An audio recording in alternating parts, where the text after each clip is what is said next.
Mamata magic কি আদৌ এবারে ভোটে কোনো কাজ করবে? কারণ যত দিন যাচ্ছে তৃণমূলের ভেতরে অন্তর্ঘাতের আশঙ্কা বাড়ছে। প্রার্থী বাছাই থেকে প্রার্থী প্রচারে যাদেরকে দায়িত্ব দেওয়া হয়েছে তাদের সামাজিক গ্রহণযোগ্যতা কতটা, সেটা নিয়েই দলের মধ্যে প্রশ্ন উঠছে। এই চোরাস্রোত বা অন্তর্ঘাতের আশঙ্কা যত দিন যাবে আরও বাড়বে বলে তৃণমূলেরই একাংশের দাবি। যেটা সবথেকে মারাত্মক, যে গোপনে অনেকে বিজেপির সঙ্গে তারা একটা রফা করে নিয়েছে। পরিস্থিতি যদি সেরকম হয় তাহলে পঙ্গপালের মতো টপাটপ তৃণমূল থেকে তারা বিজেপিতে জয়েন করবে। আর যদি পরিস্থিতি অনুকূলে থাকে তাহলেও সংখ্যাতত্ত্বের বিচারে বিজেপির যদি কিছু হেরফের হয় সেক্ষেত্রে বিজেপিতে তারা চলে আসতেও কোনো দ্বিধা করবে না। যেটা বিশ্বস্ত সূত্রে এবং গোপনভাবে জানা গেছে যে বেশ কয়েকজন প্রার্থী একটা টাকার লেনদেনও ইতিমধ্যেই করেছে, যে খবর সম্ভবত তৃণমূল সুপ্রিমো তথা মুখ্যমন্ত্রী মমতা বন্দ্যোপাধ্যায় তিনি নিজেও জানেন। তাই তিনি বলেছেন যে কেউ কেউ যদি টাকার কাছে বিক্রি হয়ে যায় তাহলে তো কিছু করার নেই। আসলে এবারে প্রার্থী বাছাই এবং এই যে একটা পরিস্থিতি তৈরি হয়েছে, বিশৃঙ্খল পরিস্থিতি তৈরি হয়েছে, তার মূল দায় হচ্ছে আইপ্যাক নামক এই কর্পোরেট সংস্থার। তৃণমূল এখন আর কোনো রাজনৈতিক দল নয়, একটা কর্পোরেট সংস্থা বলে দাবি করছে বা অভিযোগ করছে তৃণমূলেরই একাংশ। যারা টিকিট পায়নি তারা তো বটে, এমনকি যারা টিকিট পেয়েছে তারাও অনেকেই বলছেন যে এভাবে কখনো রাজনীতি হয় না। রাজনীতির নিজস্ব কতগুলি ধারা রয়েছে, কতগুলি গতিপথ রয়েছে এবং কিছু ভাষা রয়েছে যেগুলি সাধারণ মানুষের সঙ্গে, সাধারণ মানুষের যে পালস তার সঙ্গে মিশে যায়।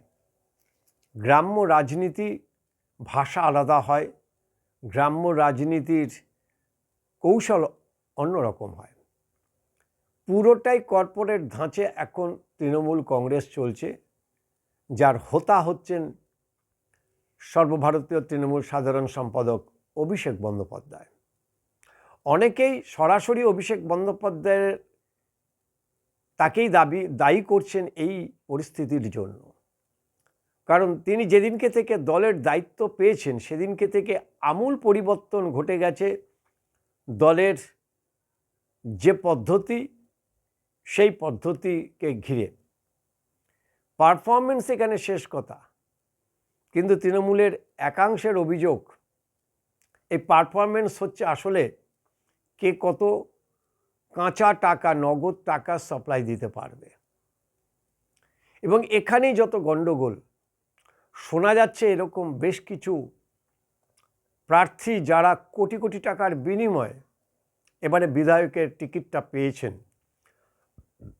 যেটা নিয়ে তৃণমূলের ভেতরে চরম অসন্তোষ এবং দলীয় কোন্দল এমন জায়গায় পৌঁছেছে যে মুর্শিদাবাদের নওদাত অভিষেকের সামনেই তৃণমূলের দুই গোষ্ঠীর মধ্যে তুমুল অশান্তি, ভাঙচুর। মুখ্যমন্ত্রীর মমতা বন্দ্যোপাধ্যায়ের একটা ম্যাজিক বরাবর ছিল, তার জনপ্রিয়তা, জনসম্মোহনী যে ক্ষমতা অটুট থাকলেও কোথাও যেন সেখানেও একটা খামতি দেখা যাচ্ছে। বেশ কিছু পুরনো পন্থী তৃণমূল কংগ্রেসই যারা একেবারে একদম দীর্ঘদিন থেকে, প্রথম থেকেই তৃণমূল কংগ্রেসের ছিল, তাদের মধ্যে কোথাও একটা হতাশা, এবং তারা চেয়েছিল যে এবারে ২৬-এর নির্বাচনটা তারা প্রার্থী হবে এবং সর্বশক্তি দিয়ে ঝাঁপাবে। কারণ বিহার, উড়িষ্যা, আসাম বিজেপি ক্ষমতা দখল করার পরে বাংলার জন্য সর্বশক্তি দিয়ে যে এবারে বিজেপি ঝাঁপাবে এটা জানাই ছিল, এবং ঠিক সেটাই ঘটনা ঘটতে চলেছে। বিজেপির সাংগঠনিক যে ত্রুটি বা তাদের যে দুর্বলতা, সেই দুর্বলতাকে ঢাকার জন্য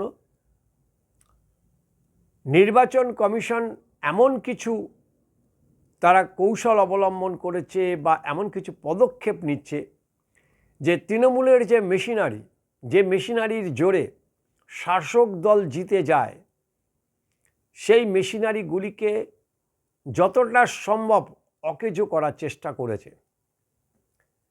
ভোটের দিন এবং গণনার দিন এই মেশিনারিগুলিকে কার্যত পুরোপুরি স্তব্ধ করে দেবে বলে এখন নির্বাচন কমিশন সেদিকের ব্যবস্থা গ্রহণ করবে।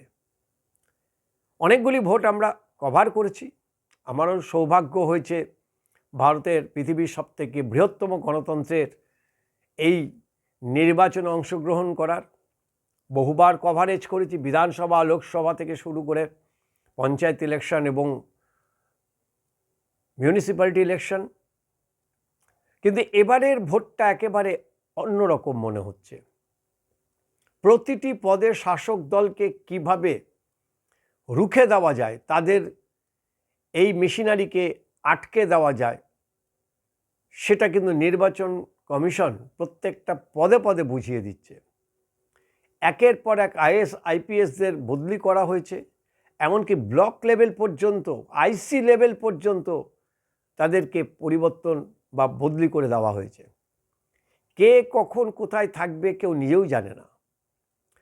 এরকম একটা পরিস্থিতিতে দলের মধ্যে যখন এই অন্তর্ঘাতের আশঙ্কা এবং তলায় তলায় বিজেপির সঙ্গে একাংশের যে দহরম মহরম এবং লেনদেন, এটা কতটা প্রভাব পড়বে ভোটের পরে বা ফলাফলের পরে, সেটা যথেষ্ট চিন্তার। তবে মমতা ম্যাজিক কাজ করবে কি না সেটা জানার জন্য আমাদের অবশ্যই 4 মে পর্যন্ত অপেক্ষা করতে হবে। ফলাফল যদি ভালো হয় তাহলে মুকাদ্দার কা সিকান্দারের নাম হবে অভিষেক বন্দ্যোপাধ্যায়। আর ফলাফল যদি খারাপ হয় তাহলে তৃণমূলের এই অবস্থার জন্য দায়ীও থাকবে অভিষেক বন্দ্যোপাধ্যায়, যার আমদানি আইপ্যাক নামক কর্পোরেট সংস্থা।